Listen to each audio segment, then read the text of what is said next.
사도행전 18장 12절부터 보겠습니다.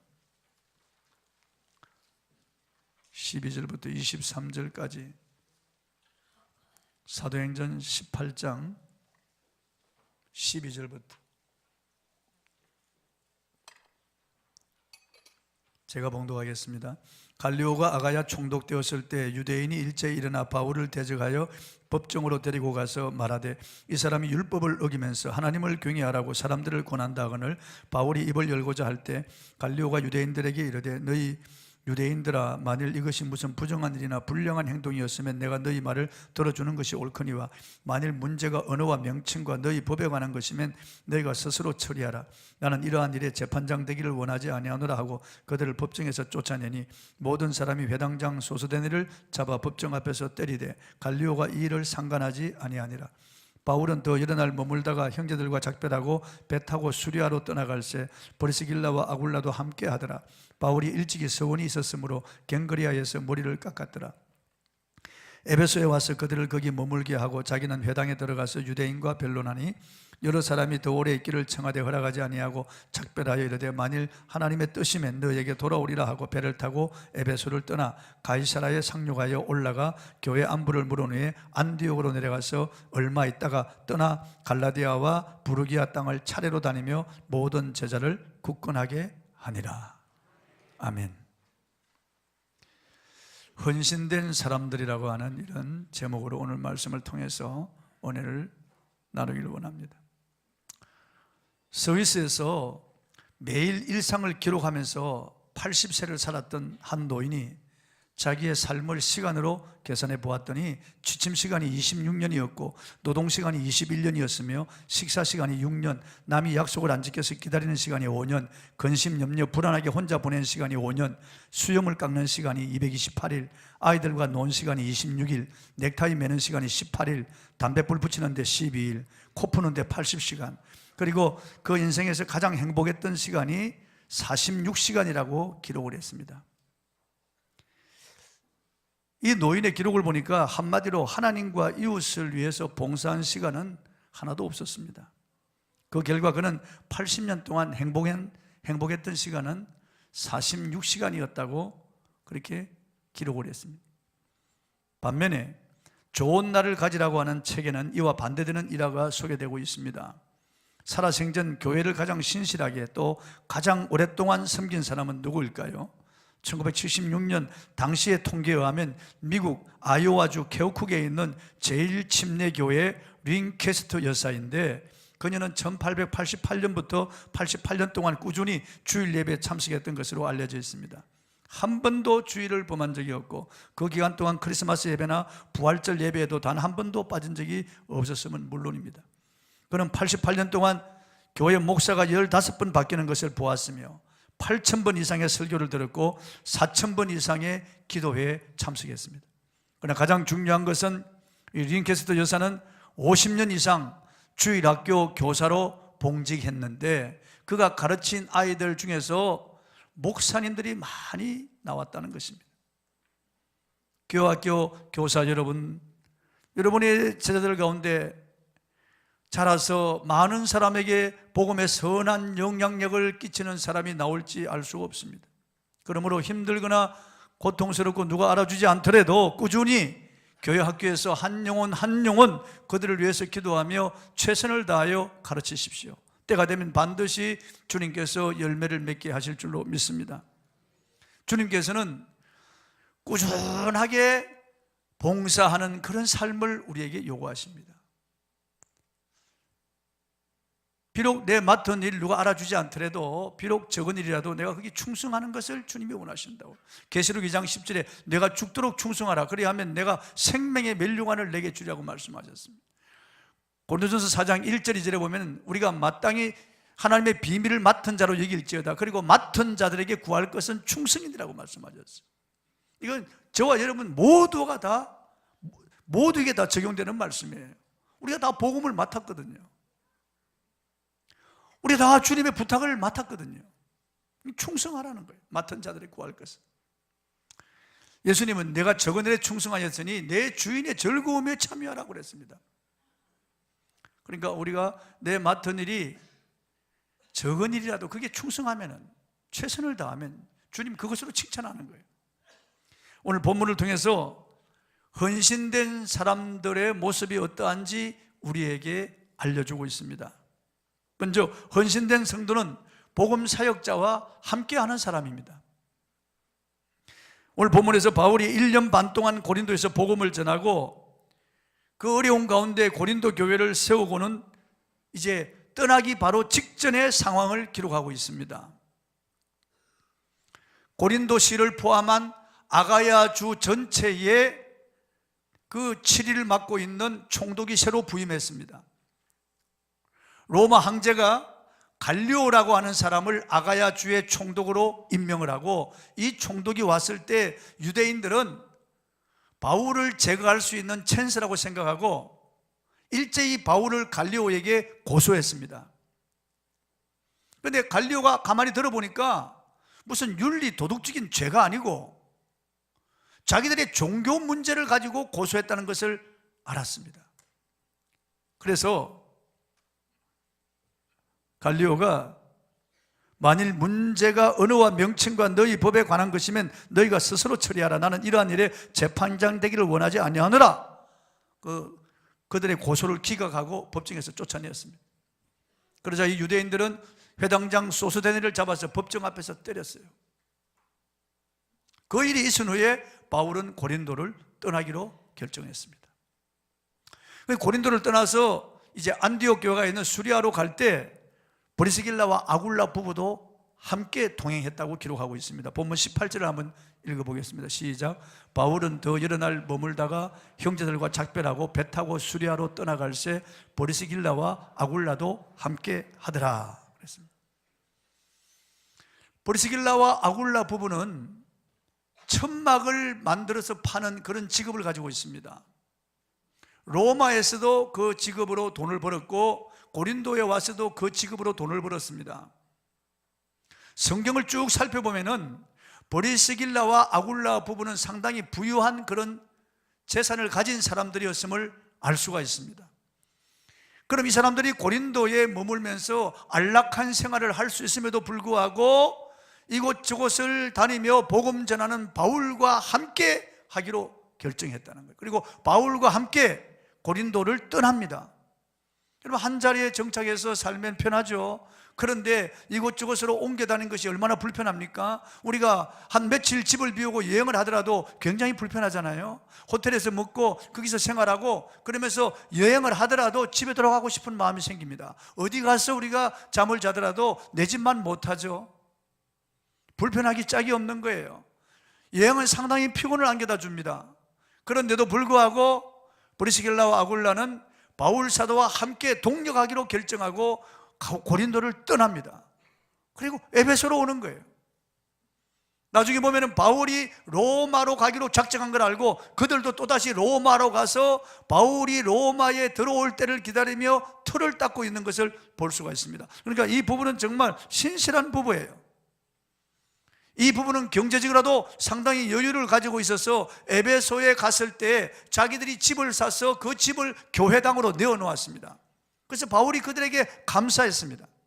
고린도전서 16장 19절에 보면은 고린도 교회에 브리스길라 아굴라가 문안하면서 이렇게 기록하고 있어요. 아시아의 교회들이 너에게 문안하고 아굴라와 브리스가와 그 집에 있는 교회가 주 안에서 너에게 간절히 문안하고 그랬습니다. 그 집에 있는 교회라고 하는 말은 브리스길라 아굴라 자기 집을 예배당으로 내어놓았다는 거예요. 요즘 순예배를 드리더라도 자기 집을 개방하지 않는 사람들이 있습니다.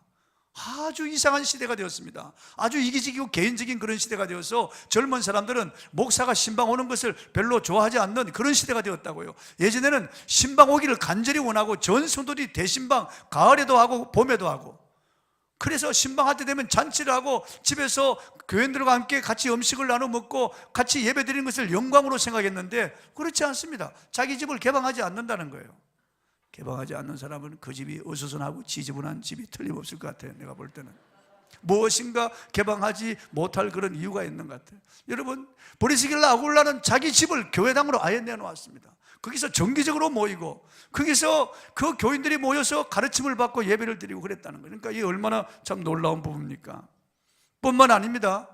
바울이 로마 교회에 편지한 것이 로마서인데 그 로마 교회에 편지하면서 브리스길라 아굴라에게 문안하라고 하고 그 집에 문안하라고 이렇게 기록한 걸 보면 그 집을 교회로 내놨다고 말이에요. 로마서 16장 3절 5절을 보면 나의 동역자들인 브리스가와 아굴라에게 문안하라. 또 저희 집에 있는 교회도 문안하라. 저희 집에 있는 교회라고 하는 말은 그들의 집을, 로마에 그들의 집을 교회로 또 내놓았다는 거예요. 바울은 로마서 마지막 부분에서 평생토록 그와 동역한 잊을 수 없는 동역자 27명의 이름을 언급하면서 베베 집사님 다음으로 이 브리스가 아굴라에 대해서 그들에게 문안하라고 합니다. 나의 동역자들인 브리스가와 아굴라에게 문안하라. 그들은 내 목숨을 위하여 자기들의 목까지도 내놓았나니 나뿐 아니라 이방인의 모든 교회도 그들에게 감사하느니라. 보세요. 세상에 목숨이 아깝지 않은 사람이 어디 있어요? 바울의 목숨은 더 귀하고 브리스길라 아굴라 부부의 목숨은 덜 귀합니까? 그렇지 않습니다. 그런데 주의 종이 위험에 처했을 때 자기 목을 저당 잡히고 주의 종을 풀어주었다는 거예요. 자기 목을 내놓았어요. 이 부부가요. 또 이방인의 모든 교회들도 이 부부에게 신세를 졌다고 말하고 있습니다. 그러니까 이 부부가 얼마나 신실한 사람인지 알 수 없습니다. 이 브리스길라 아굴라가 바울을 따라서 함께 했다, 함께 동역했다는 거예요. 고린도를 떠날 때 함께 동역하며 에베소로 갔습니다. 그리고 로마로 갔다고 말이에요. 물심양면으로 함께하며 바울을 도왔어요. 함께하며 바울을 도왔어요. 여러분, 함께하는 것이 얼마나 중요한지 모릅니다. 사람은 누구나 외로움을 탑니다. 늙어갈수록 고독과 외로움은 지독한 병입니다. 병들어 누워있는 사람에게 가서 손만 이렇게 잡아주어도 그 순간은 고통을 든다는 거예요. 슬픔에 잠겨있는 사람, 눈물 흘리는 사람에 가서 말없이 앉아 곁에 있어만 주어도 그 슬픔을 들어줄 수 있다는 거예요. 예수님은 마지막 심판 때 염소와 양을 나누고 이 염소에게 말하기를 창세로부터 저주받은 자들아, 하나님의 영광을 떠나 너희를 위하여 예비한 영영한 불못에 들어가라고 저주합니다. 왜냐하면 내가 배고플 때 먹이지 않고, 내가 줄일 때 마시지 않고, 내가 헐벗을 때 입히지 아니하고, 내가 갇혔을 때 돌아보지 않고, 내가 병들었을 때 섬기지 않았다는 거예요. 우리가 언제 그랬습니까? 지극히 작은 자에게 하지 않은 것이 내게 하지 않은 것이라고 주님 그들을 저주하신 거예요. 여러분, 우리가 함께 하는 것이 얼마나 중요한지 알 수 없습니다. 교회 안에서도 어려움을 당하지 않은, 슬픔을 당한 자, 외로운 자, 병든 자들을 찾아보고 돌아보는 것이 참 중요합니다. 순에서도 순 가운데 어려움을 당하는 분들 있잖아요. 순원들이 찾아가서 위로해주고 격려해주고 세워주고 같이 기도해주고 같이 마음 아파하고 같이 울어주고 기쁨도 슬픔도 아픔도 같이 나누는 것이, 이것이 얼마나 중요한 일인지 알 수 없습니다. 우리 그리스도인들이 함께 할 때 사람들은 정말 예수님이 계시다, 하나도 예수 믿고 싶다, 그런 마음이 생기는 거예요. 어떤 분은 이 병들어서 병원에 입원했는데 그 교회 성도들이 찾아가지고 병원에 와서 신방하고 하니까 옆에 있는 그 환자가 나도 퇴원하면 교회 가야지. 해는 져서 어두운데 찾아오는 사람이 없는 거예요. 그런데 옆에 예수 믿는 사람 신자들이 찾아와서 위로해주고 격려해주고 참 기도해주고 가는 걸 보니 그렇게 부러웠던 거예요. 그게요. 함께 하는 것이 참으로 중요합니다. 나일스 박사라고 하는 분은 한 선교사 부부의 경험담을 소개했는데, 그 젊은 선교사 부부는 아프리카 오지에 들어가서 열심히 선교했으나 아무 성과가 없어서 실망한 나머지 기구하려고 그렇게 결심했습니다. 그러던 어느 날 한 여인이 열이 나는 아기를 데리고 왔습니다. 선교사 부부는 이틀 동안 약을 쓰고 주사를 놓는 등 최선을 다했지만 그 아기는 결국 죽고 말았습니다. 선교사 부부는 죽은 아이의 장례를 위하여 3일 동안이나 그 여인의 집에 가서 위로하고 예배를 드렸습니다. 그런데 보십시오, 평소 주일에 대여섯만 밖에 나오지 않던 사람들이었는데 그 주일에는 무려 50명이 몰려들어 서서 예배를 드려야 할 정도였습니다. 그 이유는 죽은 아기의 부모가 우는 자와 함께한 선교사로 인하여 비참함 속에서 슬픔을 이기고 평안을 누린 생생한 체험을 마을 사람들에게 간증했기 때문이에요. 슬픔을 당한 사람과 함께 슬픔을 나눠주는 것만으로도 이 기적과 같은 이 전도의 역사가 일어나는 거예요. 예수님은 너희 빛을 사람 앞에 비치게 하여 저희로 너희 착한 행실을 보고 하늘에 계신 너희 아버지께 영광을 돌리게 하라고 말씀하셨습니다. 이 시대는 배신을 밥 먹듯 하는 시대가 되었습니다. 정치인들 어제는 계획을 외치며 당을 떠나 함께 생사고락을 같이 하겠다고 기자회견하고 오늘 자기들의 이익을 위해서 헌신작처럼 담과 함께한 동지를 버리고 떠납니다. 선거철만 되면 철새에 정치인들이 얼마나 많이 나오는지 알 수 없습니다. 그런데 이 브리스길라 아굴라는 바울과 함께한 동역자예요. 끝까지 함께했습니다. 사도 바울이 로마 감옥에 갇혀서 곧 순교할 즈음에 사랑하는 제자 디모데에게 마지막으로 보낸 서신에서 한때 그와 함께했던 사람들이 그로부터 떠나갔다고 기록하고 있습니다. 디모데후서 4장 10절 한번 읽어볼까요? 시작. 데마는 이 세상을 사랑하여 나를 버리고 데살로니가로 갔고 그레스게는 갈라디아로 디도는 달마디아로 갔다. 차디찬 로마 감옥, 어둡고 침침한 로마 감옥, 이제 곧 죽음을 눈앞에 둔 노 사도는 떠나간 사람들에 대한 서운함을 표현했어요. 세상을 사랑하여 나를 버리고 데살로니가로 갔다. 그런데 디모데서 4장 19절에 보면은 끝까지 그와 함께하며 기도하고 동역한 사람에 대해서 기록을 했는데 한번 읽어보시죠. 시작. 브리스가와 아굴라와 및 오네시보로의 집에 문안하라. 이 사람들이 끝까지 함께하는 사람들이에요. 그러니까 바울은 고마운 거예요. 이 브리스가 아굴라 부부가. 여러분, 좋은 교회, 훌륭한 목회자, 훌륭한 선교사가 있을 수 있는 것은 함께 기도해주고 함께 사랑하고 마음을 같이하고 뜻을 같이하여 동력한 사람들이 있기 때문이에요. 바울도 혼자서 사역할 수 없었어요. 동력자가 있었습니다. 디모데나 누가나 이 소스데나 드디오나 두기고나 브리스가와 아굴라 같은 이런 사람들이 함께 했기 때문에 바울이 위대한 사역을 펼칠 수가 있었던 겁니다. 아무쪼록 여러분이 주의 종과 마음을 같이하고 복음에서 뜻을 같이하는 동력자가 되시기를 바랍니다. 순장들과 함께 같이 동력하십시오. 같이 동력자가 되십시오.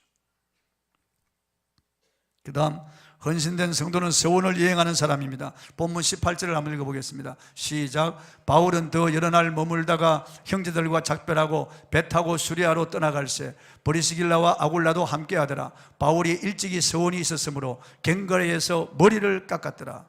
바울이 일찍이 서원이 있었다는 거예요. 그래서 갱거리에서 머리를 깎았다는 거예요. 갱거리아는 이게 아가야 주 동쪽에 있습니다. 그리스 반도 밑에 남쪽 동쪽에 있어요. 해안을 끼고 있는 도시인데 여기서 그는 머리를 깎았다. 서원이 있었으므로요. 이 서원은 나실인 서원이에요. 민수기 6장에 보면은 나실인은 포도주를 먹지 아니하고 죽은 시신을 만지지 아니하며 일정 기간 머리를 깎지 않습니다.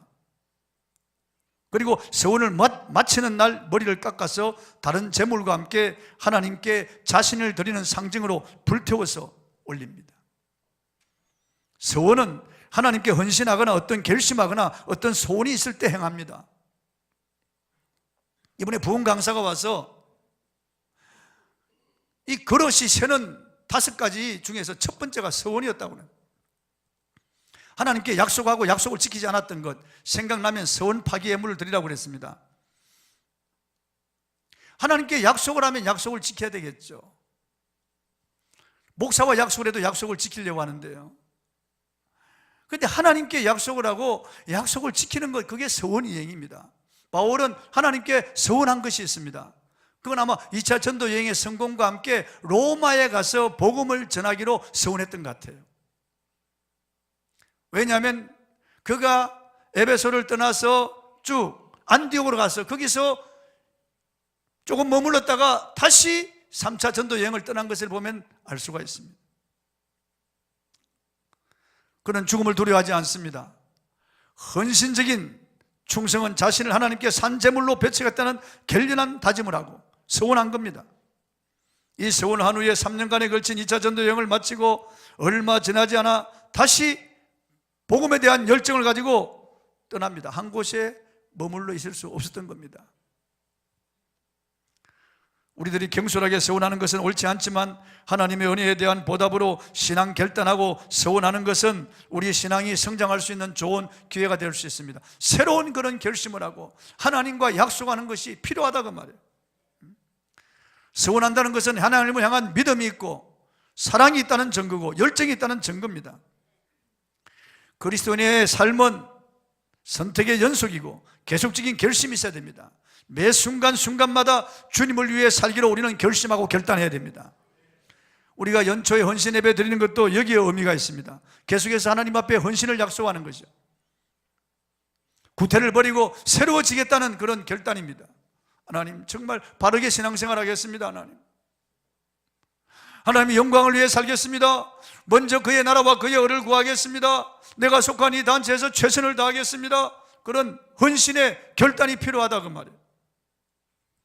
미국에 하워드 장군이라고 하는 분은 신앙이 독실한 기독교인이었는데, 그가 서부 해안지구 사령관을 맡게 되자 그의 친구들은 수요일 저녁에 그의 영전을 축하하는 환송 만찬회를 열기로 했습니다. 그들은 여러 곳에 초대장을 보냈고 대통령까지 축하 전문을 보내왔습니다. 그들은 장군을 깜짝 놀라게 해주려고 모든 준비를 다 끝내놓고 맨 마지막에 그에게 알리기로 했습니다. 드디어 준비를 다 끝낸 다음 그들은 장군에게 이 만찬회를 알렸습니다. 그러나 장군은 선약이 있다고 말하면서 미안하게 되었네, 사실은 수요일 밤에 다른 약속을 미리 해두었네. 깜짝 놀랐습니다. 아니, 무슨 약속입니까? 이 만찬회보다 더 중요한 약속이 있을 수가 있나요? 여러 장군들이 오고 여러 강요들이 오는데, 유명한 워싱턴 정가에서 유명한 사람들이 다 참석할 터인데 다른 약속을 했다면 취소하십시오. 그러니까 하워드 장군은 이렇게 말했습니다. 나는 기독교인이네. 내가 은혜를 받았을 때 수요일 밤 기도회 시간에는 꼭 주님을 만나겠다고 약속했다네. 세상에서 이만큼 중요한 약속을 깨뜨리게 할 자는 없네. 이렇게 말하는 겁니다. 여러분, 이런 경우에 수요 예배, 수요 기도회 아니고 주일 예배라도 빠지는 사람이 있어요. 이런 중요한 이런 만찬이 준비되어 있고 다른 사람이 자기를 위하여 이런 만찬, 이런 자리를 마련했다면 주일 한번 슬쩍 빠지고 갈 사람들도 있다고 말해요. 많다고 말해요. 그런데 자기가 하나님과 수요 예배를 평생에 빠지지 않기로 약속했기 때문에 그 약속을 지킨다고 간 거예요. 나중에 그의 친구들과 지인들은 그의 이런 확고한 신앙을 오히려 더 높이 평가했습니다. 무엇보다도 하나님이 기뻐하셨을 겁니다. 여러분, 주일은 하나님과 그리스도인들이 맺은 언약의 날이에요. 이 날은 내 날이 아니고 주의 날입니다. 더 로드데이, 주의 날이에요. 십계명에도 있습니다. 안식일을 기억하여 그날을 거룩히 지켜라. 거룩히 지켜라. 거룩이라고 말은 하기 옷인데 구별하여 지키라고 말해요. 이 날은 주의 날이기 때문에 이 날을 더럽히지 말고 이 날 팔아먹지 말라는 거예요. 내 일신의 영달과 오락을 위해서, 세상의 어떤 이익을 위해서 주일을 더럽히는 자가 되지 않아야 되겠습니다. 그리스도인은 주의 날을 약속한 사람들이에요. 우리가 세례받을 때 약속했잖아요. 손을 들고. 그러니까 이 주의 날을 우리가 그렇게 지켜야 되는데, 이 약속을 하고도 약속을 지키지 않는 사람들이 있습니다. 손을 들고 하나님과 맹세하며 지키겠다고 하고 약속을 지키지 않는. 참된 그리스도인들은 우유부단하면 안 됩니다. 성도들은 선택하며 살아야 되는데, 참과 거짓 싸울 때 진리 편에 서야 됩니다. 할렐루야. 내 마음이 세상으로 향할 때 단호하게 끊어버리고 하나님 편에 서야 되겠습니다. 하나님과의 언약을 기억하십시오. 기억해야 됩니다. 그래서 우리는 순간순간 하나님 앞에 또 약속할 필요가 있습니다. 또 실수해도 또 약속할 필요가 있어요. 사도 바울은 하나님께 서원을 지켰어요. 머리를 깎아서 불태우며 서원을 지켰습니다. 이 신앙을 우리가 본받아야 되겠어요. 그리고 헌신된 성도는 하나님의 뜻대로 사는 사람입니다. 본문 20절에서 23절 한번 읽어보겠습니다. 시작. 여러 사람이 더 오래 있기를 청하되 허락하지 아니하고 작별하여 이르되 만일 하나님의 뜻이면 너에게 돌아오리라 하고 배를 타고 에베소를 떠나 가이사랴에 상륙하여 올라가 교회 안부를 물은 후에 안디옥으로 내려가서 얼마 있다가 떠나 갈라디아와 부르기아 땅을 차례로 다니며 모든 제자를 굳건하게 하니라. 저를 보세요. 바울 사도는 오랜 전도 여행에 심신이 지쳐 있었습니다. 가는 곳마다 유대인들이 박해하고 가는 곳마다 도망다니고 그렇게 어려움을 많이 당했기 때문에 그는 이제 안디옥에 왔을 때, 에베소에 왔을 때 대도시고, 그게 에베소 교회 성도들이 여기서 쉬다 가라고 그럽니다. 쉴 수 있는데 그는 에베소를 떠납니다. 참 놀라운 일이에요. 그리고 안디옥, 자기를 파송한 교회 갔을 때 안디옥 교회에서 거기 쉴 수 있는데도 불구하고 다시 그는 이제 갈라디아 여러 곳으로 또다시 떠납니다. 제3차 전도 여행을 떠나는 거예요. 갈라디아 부르기아 땅을 차례로 다니며 모든 제자를 굳건하게 하니라. 복음의 열정 때문에 그가 한 곳에 머물러 있을 수가 없었던 겁니다. 하나님의 뜻대로 그는 살기로 작정했습니다. 사도행 20장 24절에 나의 달려갈 길과 주 예수께 받은 사명 곧 은혜의 복음 증거하는 일을 마치려 하면은 나의 생명을 조금도 귀한 것으로 여기지 아니하노라 그랬어요. 복음 전도 때문에 그런 거예요. 그게 하나님의 뜻이라고 확신하고 있었습니다. 사도 바울은 과거 예수님을 박해하던 사람이었고 기독교인들을 잡아 죽이고 옥에 가두는 이런 기독교의 포행자, 교회 대적자였지만은 다메섹 도상에서 부활하신 예수님을 만나고 그분께 사로잡힌 후에는 오직 그분과 그분의 복음을 위해 살기로 작정했습니다. 그날 이후로 바울은 오직 복음에 매여 있던 십자가에 피 묻은 복음만을 위해서 사는 사람이 되었어요. 그게 하나님의 뜻임을 확신하고 있었습니다. 그리고 그가 복음을 전하여 세운 교회 성도들이 어떻게 믿음이 성장하고 있는지 그들을 사랑하는 마음이 가득해서 목회자로서 그들을 돌아보고 싶은 마음이 간절했습니다. 그래서 떠나는 거예요. 다시 그들에게로 가는 거예요. 빌립보서 1장 8절에 보면 내가 예수 그리스도의 심장으로 너희 무리를 얼마나 사모하는지 하나님이 내 증인이시니라고 그랬어요. 데살로니가전서 2장 8절에는 우리가 이같이 너희를 사모하여 하나님의 복음뿐 아니라 우리의 목숨까지도 너희에게 주기를 기뻐하면 너희가 우리의 사랑하는 자 됨이라. 저를 보세요. 바울의 심장은 그리스도의 심장이에요. 그리스도의 심장이에요. 바울 안에는 예수님이 사셔요. 갈라디아서 2장 20절에 내가 그리스도와 함께 십자가에 못 박혔나니 그런즉 이제는 내가 사는 것이 아니요 오직 내 안에 그리스도께서 사시는 것이라. 이제 내가 육체 가운데 사는 것은 나를 사랑하사 나를 위하여 자기 자신을 버리신 하나님의 아들을 믿는 믿음 안에서 사는 것이라. 이제 내 인생은 내 인생이 아니라는 거예요. 주님이 피로 값주고 산 인생이란 말이에요. 자기 안에는 예수님이 사시기 때문에 자기는 예수님의 심장, 예수님의 흔적을 가지고 있기 때문에 예수님을 위해서 그의 복음을 위해서 온전히 헌신된 사람이라는 거예요. 빌립보서 1장 21절에 내게 사는 것이 그리스도니 죽는 것도 유익함이라고 그랬습니다. 그는 내가 사나 죽으나 그리스도의 것이라고 했습니다. 우리에게도 이런 고백이 있으면 얼마나 좋겠습니까? 정말 주님을 위해서 산다면은, 복음을 위해서 산다면 얼마나 좋겠습니까? 하나님의 뜻이 어디 있습니까? 하나님의 뜻은 우리의 시간, 재능, 물질을 들여서 복음 전도하는 거예요. 내 남은 인생 복음 전도하며 사는 거예요. 우리의 이웃에, 직장에서 동료들에게, 친구들에게, 가족, 일가, 친척들에게, 그리고 사업을 하면서 우리 모든 관심이 오직 예수 그리스도를, 나를 통하여 예수를 전파하는 것, 그게 하나님의 뜻이에요. 예수님 아버지의 뜻을 이루기 위해서 이 땅에 오셨는데 인자에 온 것은 잃어버린 자를 찾아 구원하려 함이라. 우리가 또 다른 가까운 마을들로 가자. 거기서도 내가 전도하리니 내가 이를 위하여 왔노라. 예수님은 잃어버린 자를 찾아서 이 땅에 오셨어요. 그리고 우리에게도 부탁하셨어요. 가라고. 잃어버린 자를 찾으라고요. 그리고 복음을 전해서 영혼을 구원하는 일을 우리에게 맡겨주신 거예요. 베드로전서 2장 9절에 보면 그러나 너희는 택하신 족속이요 왕같은 제상들이요 거룩한 나라요 그의 소유된 백성이니 이는 너희를 어두운 데서 불러내어 그의 기이한 빛에 들어가게 하신 자의 아름다운 덕을 선전하게 하려 하십니다. 저와 여러분을 이 어두운 캄캄한 이 어두운 세상에서 하나님의 나라로 부른 것은, 지옥에서 천국으로 부른 것은 이 하나님의 놀라운 은혜와 사랑을 전하라고요. 이 십자가에 피 묻은 이 복음을 세상 사람들에게 선포하라고 저와 여러분을 부르셨다는 거예요. 이게 하나님의 뜻이에요. 여러분, 예수 믿는 모든 사람들은 여기서 자유할 수가 없어요. 다 하나님의 이 뜻에서 벗어날 수가 없어요. 복음 전하는 거예요. 우리가 복음 전하는. 사도 바울은 그리 살든지 죽든지 내 몸에서 그리스도가 종기 되게 하려 합니다. 살든지 죽든지 내 몸에서 그리스도가 종기 되게 하려 합니다. 빌립보서 1장 20절 말씀이에요. 사도 바울은 온전히 주님을 위해서 헌신하는 거예요. 주님을 위해서. 그래서 다시 선교지로 가는 거예요. 그 노구를 이끌고. 전에 충행교회 담임 목사 하다가 미주에 가서 성산교회 담임 목사를 하셨던 분, 우리 총신대학교 신학대학원 대학원장을 했던 신성종 박사, 그분이 하나님께 기도했대요. 하나님, 제가 천국과 지옥을 저에게 보여주십시오. 제가 천국과 지옥을 보여주면은 제가 확신을 가지고 이 천국과 지옥을 사람들에게 전하겠습니다. 기도했는데 정말 10일 동안 그가 환상 가운데 천국과 지옥을 보았다는 거예요.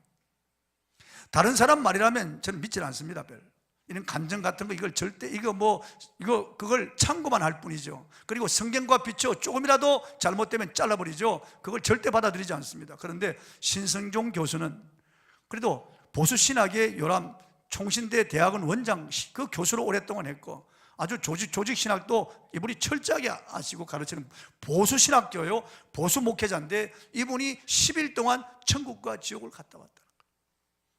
지옥 가서 많은 사람들을 만나보고, 천국 가서도 여러 사람들을 만나보고, 사후의 세계에 대해서 책도 내고, 이분이 여러 교회를 다니면 간증한 게 아니에요. 딱 한 교회 간증했습니다. 그리고 이제 나이가 벌써 76, 80을 바라보는데 인도로 가서, 지금 인도에 가서 선교사일을 하고 있다고 말해요. 그분이 자기가 간증하기를 천국 가서 하나님의 보좌 앞에 24장로와 그리고 12보좌 그 앞에 순교자들이 있고 그 앞에 복음 전한 사람들이 있더라는 거예요. 선교사들, 복음 전한 사람들이 있더라는 거예요.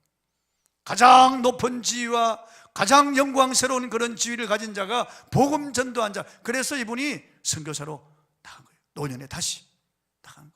그래서 자기는 어찌하든지 죽는 순간까지 복음을 전하겠다는 거예요. 복음을. 탤런트 중에 이유리 씨라고 하는 탤런트가 있는데, 아버지가 이상해라고 최근에 방영한 아버지가 이상해라고 하는 그 주인공으로 나왔던 그 자매인데요, 이 자매가 작년에 KBS 연기대상을 받은 자매인데, 이 이유리 자매가 기도원에 가서 기도하는데 하나님께서 그러셨다는 거예요. 너 탤런트직을 내려놓을 수 있느냐?